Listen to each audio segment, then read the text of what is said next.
everyone, it's Raina. So it's funny, I turned on the camera and I saw that I have 77 minutes left of juice in the camera. And I was like searching my mind and saying, I know that 77 has a meaning, and I'm going to have to look that up. I'm sure there are a lot of you who are the same way, who see numbers and take notice of them for a higher meaning. So I made a video, but it was actually an MP3 of looking at the full moon in Sagittarius from the standpoint of astrology, like what's going on at that time. And now, as I promised, I'm going to do a spread about this situation or this event, whatever you want to call it. And I haven't been doing these types of videos very much lately. I used to do them like clockwork. I do the new moon, the full moon of every month, and I just kind of stopped doing them after a while. But this one feels special, and I did get a little bit of pushback. A couple of people, and probably some that didn't even respond, who may have not liked some of the things that I said in that video. And I just want people to know that I am not trying to inject politics into my tarot readings or my astrology readings. In that particular reading, because it's a full moon video, it's going to be more about the collective or the mundane astrological events, so the worldly events versus individual signs. And that's kind of where I was going with this, especially given that as I record this, there is major stuff happening, at least in the United States. And I'm sure that there are other countries where this has been occurring. And if you think about it, based upon the shutdown that began in the middle of March, this is kind of a culmination, I feel. And, or at least things coming to a head. And being a lunar eclipse, it can just, stuff can just start coming out like without, kind of like a running faucet, and there's no way to stop it. You know, when they say, what's that saying? You know, you can't stop it now or something, I don't know, but that's how I feel. And with Sagittarius, we're talking about truth. So I thought it'd be interesting. I'm going to pick, I wasn't really sure how I was going to do this. I think I'm going to pick 3 rows of 3 cards each. And the top will be the situation at hand. Maybe I should do 4 rows. What led us here, advice, or what is to come, and then the outcome. I want to make it very clear, I do not consider myself a fortune teller or a psychic, and I have no interest in even, ever aspiring to be either one of these. It's simply in order to, get this message out. And it's been a very trying few months, it's very interesting. On Sunday, which is actually yesterday where I'm from, it was the first time in 2.5 months that I was able to sit down, have a cup of coffee, albeit outside instead of inside, instead of taking it somewhere, in the park or something. And that felt like a victory. Maybe some of you drive, or you can eat in your cars or something like that, but I don't drive, so I really missed sitting in a cafe. And so the little pleasures in life, right? It was very nice to do that. Okay, so let me go. So I said I'm going to pick 3 rows.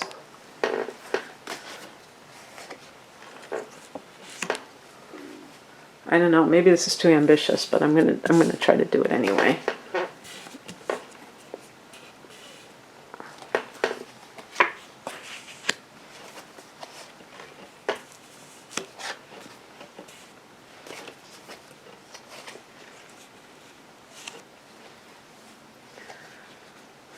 I'll just overlap it. And I'll hold up the cards when it's time, because I can't have them be too far away.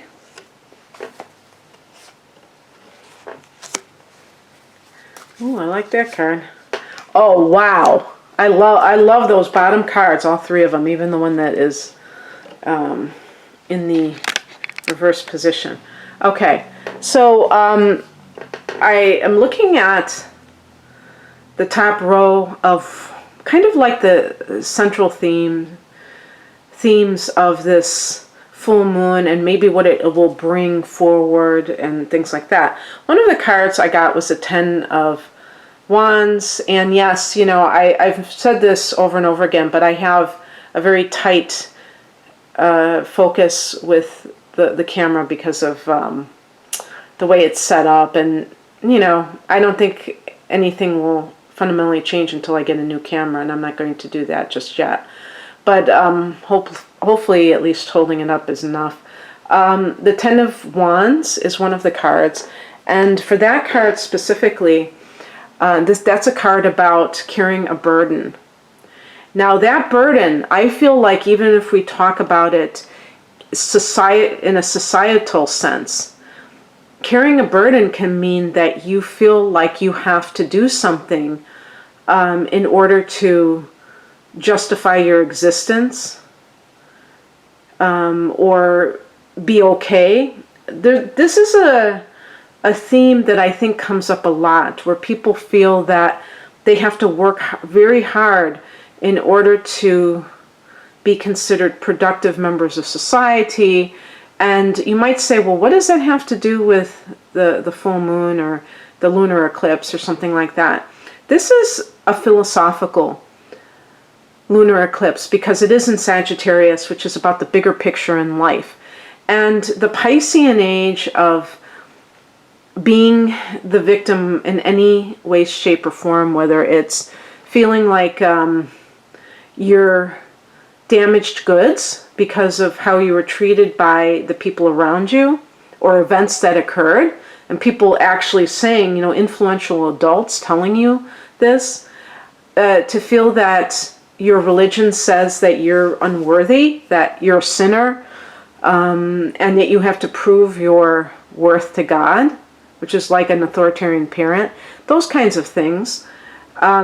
Just carrying a burden that may not be yours. So if that resonates with you, it's really about getting out of that trap. And that's what freedom really is. And it's interesting because Sagittarius connects to the wands like the 10 of Wands. It's fire energy, which is about freedom, creativity, and autonomy. And the point being that we are sovereign souls. And you could look at the 10 of Wands in a sense as the cycle of birth and death, the karmic wheel, where people have this sense of like, I have, you know, I'm not worthy, so I have to come here and I have to just like you know, toil very like an indentured servant or something like that, and that, you know, for all my days, and then if I'm good enough I get to go to heaven, and those kinds of things. And looking at those old patterns that they're worn out at this time. It could even be like, depending on your individual chart, that this is a time when your job will be eclipsed out of your life. I mean, you know, eclipses can bring very sudden changes and sweeping change. And in the moment, you can freak out and say, oh my God, what am I going to do now? But in the bigger picture, it allows you to take a breather and say, I am now, the universe now has my back to allow me to pursue what I want. Thank you, universe. I mean, you know, can you imagine if you had the presence of mind, if you lost your job, to be able to say that? And with all the things that have happened in the past few months, there may be a lot of shifting with work situations. And it can be very unnerving, especially if you gave everything to that company. If that's what the Ten of Wands means to you, that you're trying so hard. Maybe you're trying to keep your job. You were on the cutting block, or what do they call it? The chopping block. And you made the cut, but you still feel this sense of like, maybe you're doing the job of two people. And all of these things are part of the drama of life. The play, they call it in the yogic tradition, lila, which means that, you know, just like Shakespeare said, all the world's a stage. We're playing parts, but it's real at the same time. I mean, it's real, it's temporarily real, okay? It's not permanently real. You know, this too shall pass, whatever it is. Even if it lasts 80 years, it'll pass one day. And it's just very interesting, because I think that a lot of times, I think this has been going on for years now, to be honest with you, that they have been cutting positions and then making the people who remain there doing the work of more than one person. And that person assumes that responsibility. That's what the Ten of Wands is. Because they're like, okay, well, the alternative is I won't have a job at all. And because the economy was not that hot, it was easy to get people to go along with the program. Now that the economy, or I should say, before all this other stuff happened, when the economy was doing better, then people had more, what are they called, agency? That they could go somewhere else. You see, that's another reason for keeping the economy in a mediocre state, is that then people feel like they can't quit, and it is in the benefit of their employers. So looking at it, you know, and even if like this is a relationship issue, which this could certainly be, because full moons can be about relationship, a relationship that comes to the crisis point. And I'm speaking especially if you're a Sagittarian or a Gemini, although other adjacent signs, and this could be sun or rising, could also be impacted, because your chart may be including Sag in it, and you're affected by that 7th house, or even the 5th house, if it's in the 5th and 11th houses for you. Wherever it's going that affects relationships, or somebody that you're seeing, there could be some personal issues that are coming to the forefront. And then we have the Ace of Cups, which is new beginnings in love. And so, yes, I mean, even with a lunar eclipse being a very powerful full moon, it should not imply that this means that there is going to be problems in relationships. This could actually be a new phase in your relationship that's actually more about love than anything else. If it's in the workplace situation, endings are beginnings, which an Ace of Cups is. Perhaps you have a new beginning in pursuing something creative, pursuing something that has a healing element to it, and doing that instead, or at least incorporating that into your life, and that would be really great as well. And that would have a healing impact on your life, regardless of what else is going on there.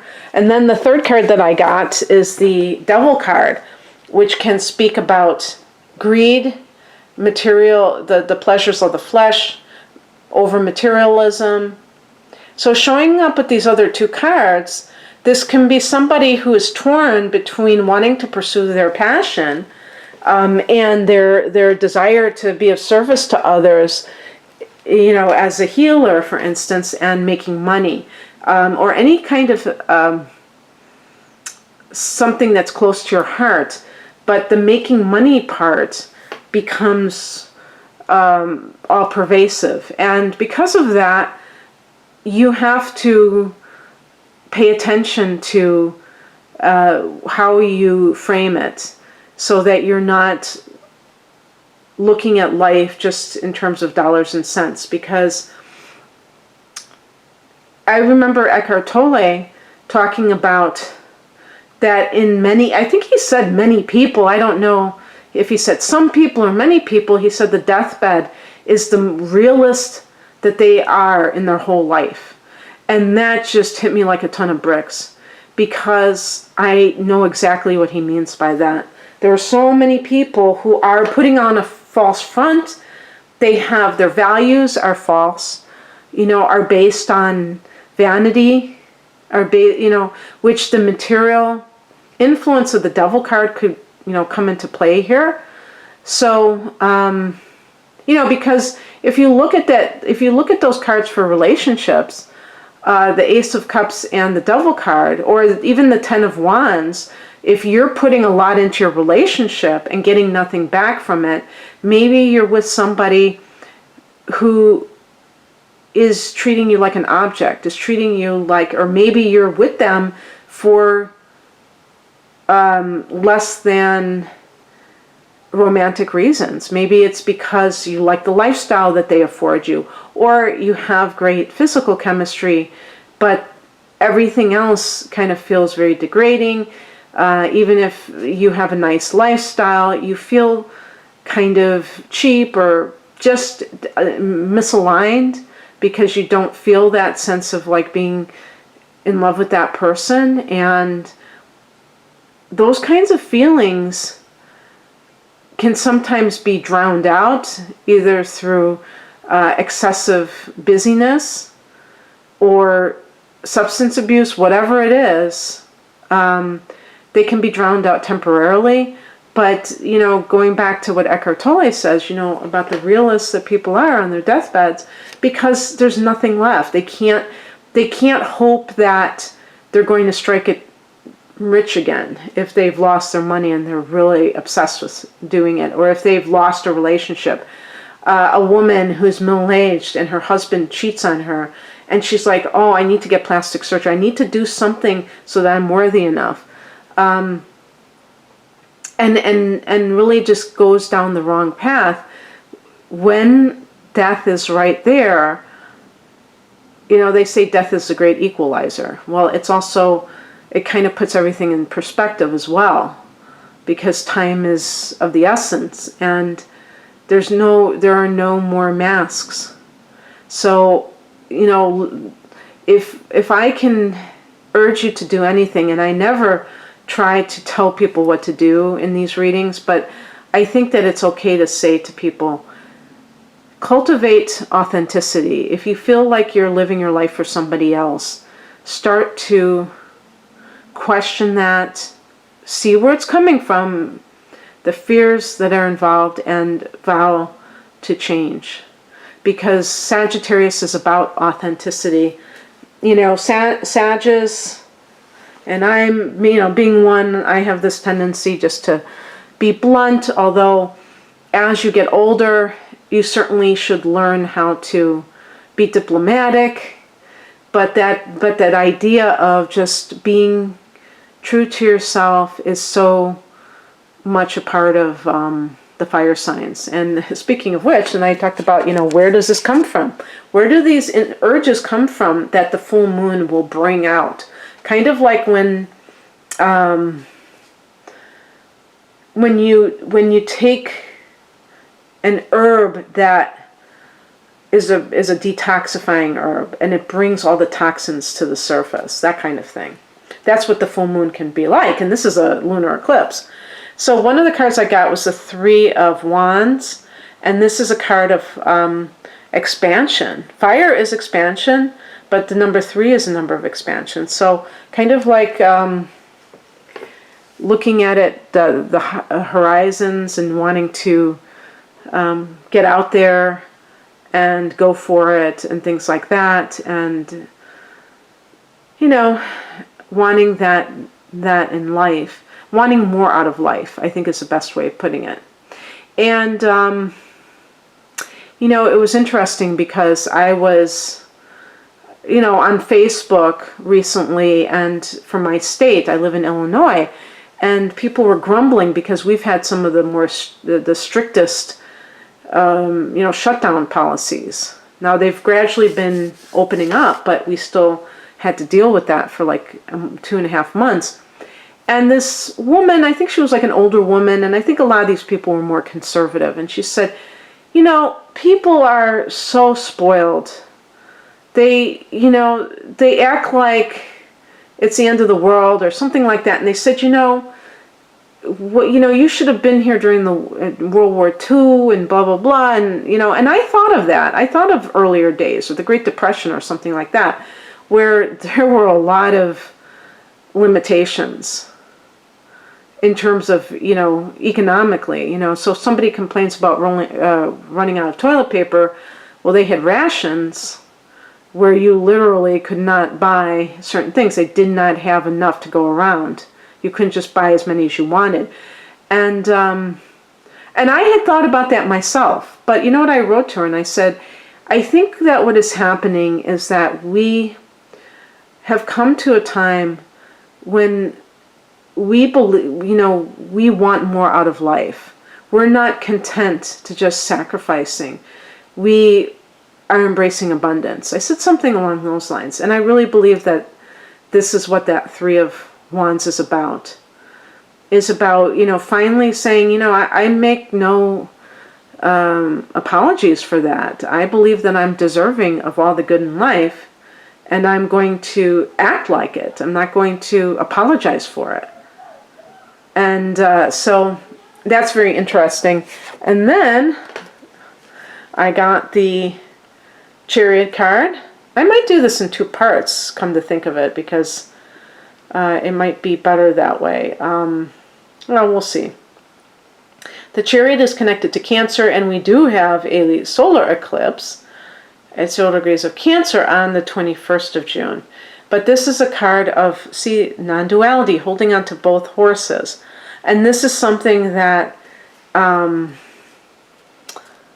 think is part of the spiritual awakening, is when people stop reacting and they start seeing that all is one. And even seeing that some people seem to be trying to divide us and refusing to go down that path. And I'm seeing this more and more, where people are not as reactionary about those kinds of things anymore. Doesn't mean it doesn't exist. Oh, please. I would never pretend that that's true. To tell you the truth, this, in the last, I would say 4 or 5 years, as long as I've been on this earth, I've never seen anything like this in the United States, what we have been going through in terms of the polarization. And if you are a spiritual person, it is your duty, I feel, to model non-duality whenever you can. In other words, that you're not going to take sides. I'm not talking about being wishy-washy because you're afraid of stepping on toes. No. I'm talking about seeing all sides of a situation. And it's been kind of hilarious because I'm in a very strange place where the views that I hold that align me with certain other people, and I'm talking about, like, even, let's say, politically, if you want to call it, it really is much more than that. But I find that there are people with much different backgrounds than I, and that we are thrown together in this strange category. And it's very hard, I think, for some people to understand that life is not black and white. And that does not mean that moral relativism, where anything goes, is what is happening or what should be happening. It's just simply that there's more than meets the eye. Anytime that you see something that's going on, you don't know the full story. That's one of the big reasons why not to judge others, because you just see the tip of the iceberg. And like, even if somebody does something heinous, you just see the tip of the iceberg of what has gone on in their life. And it's very possible to decry a horrific action and at the same time not try to make somebody out to be a piece of human garbage. And there are times when it may feel like you're tested, like it's very hard not to see people in the worst light because of what they've done. But that kind of reactionary feeling, it doesn't serve you and it doesn't serve humanity. By the way, there's like this, I wonder if it's going to make an appearance on this video. There's this like humongous fly. I don't even know. I've never seen a fly like this. It's really big. That is in my flat, if you want to call it that, in my apartment. And it's right now in a kombucha bottle. But you might hear it buzzing. Okay, so enough said about that, about the duality. But this is also about maybe having success and seeing that, and I would say especially with something of your own creation. And maybe it was on a very minor level, like maybe you knit and you have a girlfriend and she said, oh man, it's so cute, I'd love to have, and I'll pay you. And then you got your first sale. And then you decide to open up an Etsy shop. I mean, it could be something that casual, that it just happens all of a sudden, but it's a victory. It's something, it's expansion. And Sag is about freedom, and that's what this is all about. And then the other card I got is the Knight of Pentacles. I think I said something about this. I can't remember what if it was for a particular sign or I really don't remember. Might have been a private reading for all I know. But Knight of Pentacles is about somebody with their nose to the grindstone. This is associated with Taurus. And so maybe you have been in that mode where you've just been losing yourself in your work. If you have any kind of dreams about launching something on your own, then you may have realized, I have to just keep focused. That's the message of the Chariot, being one-pointed. I can't allow the distractions around me to keep me, distracted, because, did I say distractions? The distractions keeping me kind of like off kilter, because then I won't be creating my own reality.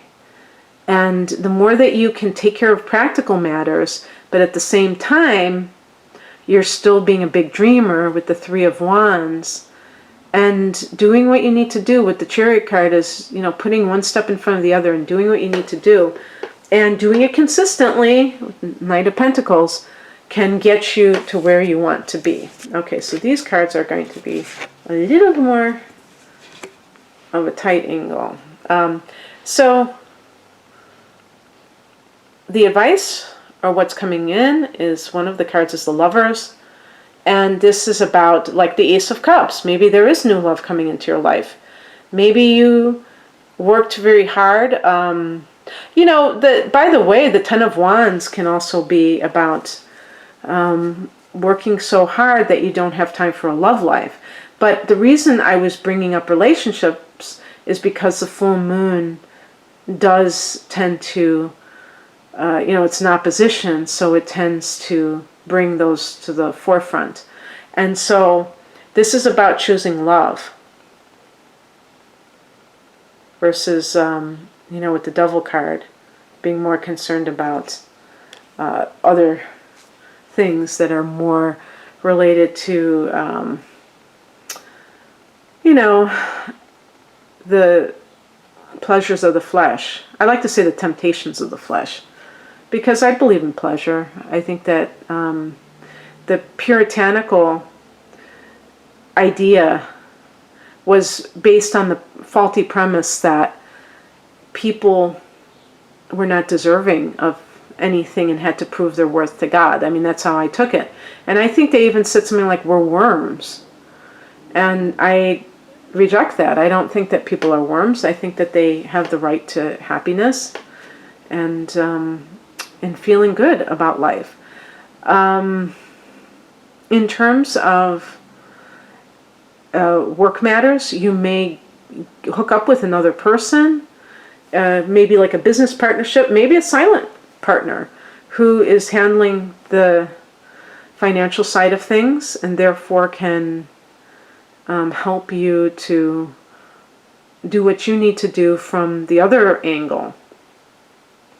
And so that's great. And then we have here the Justice card, which can be a card of fairness in some cases. If you are somebody who is feeling like taken advantage of at work, you may seek an arbitrator, or whatever they call them, arbitration, a legal type of avenue.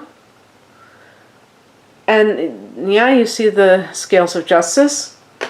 And you just might be feeling like, I can't go on like this. I need to have this. And, in that case, the devil could be a narcissistic boss, could be the greed of this person who doesn't seem to have a conscience about what they are forcing their people to do under the maybe not so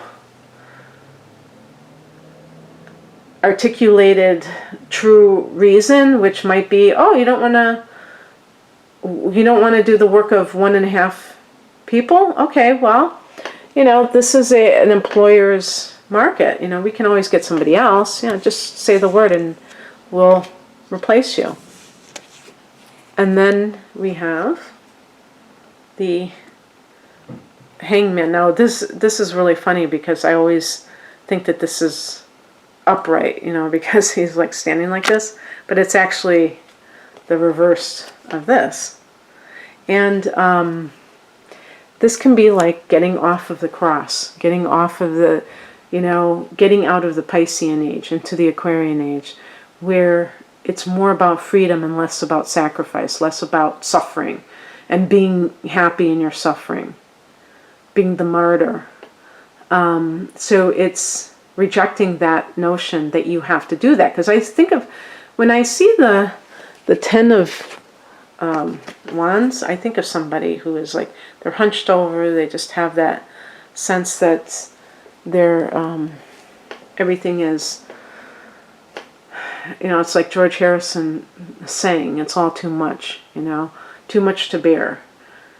And they're doing that, they're not making it up. It might be very difficult for them, but by the same token, they may be somebody who is realizing that that's not going to get them anywhere, that they're sacrificing for nothing, in a sense, and that they deserve more out of life. Okay, now these are the last 3, and this is what I love so much, even this one. So the outcome, we have the Hierophant in reverse, and this is about rejecting conformity, whether it's with the social conditioning, the expectations that you feel. If you feel that you're inauthentic because of that, rejecting that and saying, that is not me, that was put on me, and I refuse to, buy into that. And sometimes even with marriage, the idea of marriage, or, I would say especially with legal marriage, it can be, and by the way, the Justice card could be like seeking a divorce. But you may have resisted doing so before because of these kinds of cultural, religious conditioning. The 9th house that Sagittarius rules is the house of religion. But unlike the 8th house and unlike the 12th house, which are also connected to metaphysical or karmic concerns, the 9th house to me is more of the mainstream, different belief systems, but we could call them dogma, that kind of are passed on from one person to the other. I feel like, because the 8th and 12th houses are water houses, they're much more personal to the individual. And so they're not, just by what you're taught, but by your own perception, so to speak. And so you may be rejecting an outworn dogma that no longer serves you. And that might be what that lunar eclipse means to you. And that would be very interesting, you know.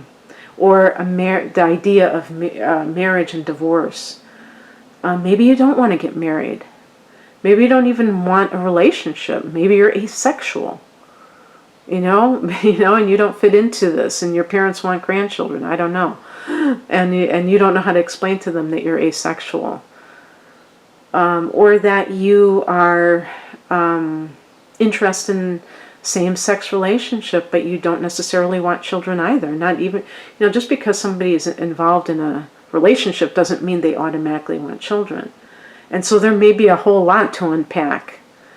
That you have to become more authentic. And in some cases, you may decide that you're going to, I actually think that that is how it works, or what makes sense is that there may be certain people that you just are not going to ever be 100% authentic or honest with. When I say honest, I don't mean that you lie to them, but that you're not telling the full story of yourself because they just don't get it. And, there's that saying in the Bible about throwing pearls to swine. It doesn't make sense to try to, you don't need everybody to accept you or understand you at all. So there's that. And then we have these two cards, which I really am enjoying because these are two of my favorite cards. We have the Magician. And this is about co-creating your reality. This card actually connects with Aries. I found it out just recently. And the number 1 should have tipped me off, I guess. Aries rules the first house. And what is the first house? What does it represent? It represents the self. So ultimately, the Magician is about co-creating your reality. And that means that it doesn't mean that you're self-absorbed and that you're a narcissist and it's like, I don't care about you, I just care about me. It's about honoring the self. And that means doing things that make sense to you, investing in yourself. Investing in your dreams, believing in yourself. Knowing that you have what it takes to make it happen. That you don't have to go hat in hand to somebody and say, oh, please, help me because I'm, I can't do this. I mean, obviously, sometimes you do need assistance from others because you don't know every aspect of something that you're trying to do. If you have no job, you don't just know all angles. But still, that sense of relying on yourself, I think that has kind of gone by the wayside these days. And part of that is knowing who you are, because once you know who you are, you know what you want and what's good for you. It's easy to go down the wrong path when you're still trying to be something that you're not. And what I like about the Magician is, to me, I've said this before, that I used to be turned off to magic. I loved, magic tricks when I was a kid. But it seemed to me that magic was kind of random, like I'm talking about people that were magicians. I'm not talking about the fake magic, but real magic. And I didn't understand that it could actually involve being like the Knight of Pentacles, rolling up your sleeves and getting down to work and being consistent, not being sporadic. And once I learned that that is really what magic is all about, I embraced it so much more, and I really resonated with the concept. And so that's what I would like to relate to you, is that you have more than you know to be able to do what you want. You may not think that right in this moment, but you don't need anybody's permission, and you don't need to have some kind of an elaborate situation to make your life happen. You just have to make your dreams more in bite-sized pieces that you can do gradually, and that are more likely to succeed because you're not trying to do everything at once. And then the last card couldn't be more perfect, the Fool. And I actually think that because of that Cancerian solar eclipse, that this may be referring to that particular portal on the 21st of June, which is kind of like, the response to that lunar eclipse in Sag. So we have an ending and we have a new beginning. And it's at 0 degrees, so it speaks about, no prior information. The Fool is like on a completely new path. It's like a blank slate. And so the Fool is completely free to recreate their life, if you will, because they don't have that baggage. They're traveling light. That's what that I take it to mean with the that knapsack. And so if you're somebody who's been married a long time, and it's very weird to think about starting over again. Yes, it might be very difficult, but difficult and impossible are not synonymous words. So remember that, and remember, or if you're somebody who really wants to be an artist, and maybe you have money saved, it's possible, but you still feel insecure. You feel like it's a crazy thing to do at your age, whatever that age is. And, only you can decide if that's true or not. But I just go back to Eckhart Tolle about the deathbed. And there's also that saying, you probably heard it, where they say, nobody on their deathbed ever says, I wish I would have worked more hours, or something like that. And, I don't know if that's true. Maybe there are some people who feel like they didn't give it their all, that there's something that they wanted to do. I don't think that it's necessarily either or, but I do think that regret comes when people have dreams and then they just kind of shove them under the rug. And the reason that they do so are for very fleeting reasons, like being excessively safe, or even like addictive tendencies that kind of like make them overemphasize certain things in life that really don't feed their soul, and then undervalue or underwork their talents and their gifts. Think about all the singers, let's just say singers, who you may enjoy, and some of them who end up having an addiction, and then the quality of their art slips, and in some cases they're able to resurrect it when they get sober, but in other cases it's like pissing it away. It's like that they just no longer are doing those things, and how sad that is, because the person had such gifts that they kind of abandoned or neglected due to this excessive preoccupation in something that may have felt pleasurable but was actually quite a trap, and it was actually very bad for them. So think about it in those terms, and then you might feel this sense of urgency that you have to do something about it. And like the Knight of Pentacles says, it doesn't mean that you stop your day job necessarily, but you have more of a sense of what it is that you're doing. You might say, okay, I'm really going to save money because I want to be able to live this other type of life, and being able to do it. So, okay, you guys, I hope that this sounds like something you are looking forward to. You may even be feeling it now. I'm recording this about 4 days ahead of it, ahead of the eclipse. And of course, it has been said that it can be felt sometimes beforehand. The other thing too with that Three of Wands is that, yes, I mean, this is fire energy and expansive energy, and even though this is a lunar eclipse, it's something coming to a culmination, or to a head, where it's like you have to do something about it. You can't sweep it under the rug anymore. So that sense of urgency, I guess you would call it. or awareness. Yeah, that's a better way maybe of putting it. Okay, well, thanks for watching. Take care. Bye.